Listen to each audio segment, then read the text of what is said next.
Good morning. আজকে সকাল সকাল উঠে পড়েছি, উঠে ফ্রেশও হয়ে গেছি অনেক তাড়াতাড়ি। আর ওপরে নিয়ে এসছে এই যে এটা খাবো, তারপরে দুধ খাবো।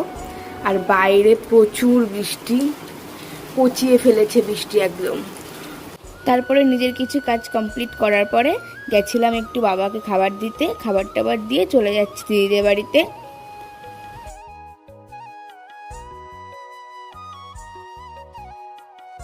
প্রত্যেক দিনের মতন আজকেও চলে গেছিলাম দিদি বাড়িতে। দিদিরা আমাদেরকে ইনভিটেশন করেছিল, আমরা গেছিলাম। দেখো কত কিছু মেনু করেছিল। মেনুতে ছিল ডাল, মাছের ঝাল, মাংস, স্যালাড, পায়েস, চাটনি, পাঁপড়, মিষ্টি, দই। দেখো ভাতটা কি সুন্দর সাজানো হয়েছে না, স্মাইলটা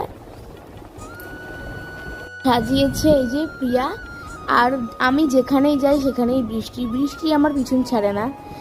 যেখানেই যাব সেখানে প্রচুর বৃষ্টি হয়, জানি না কেন। দেখো এই যে পুচুকে আদর করছি, বাড়ি চলে আসবো। ও ঘেউ ঘেউ করছিল, আসতে দিচ্ছিল না, তাই একটু আদর করে দিচ্ছি।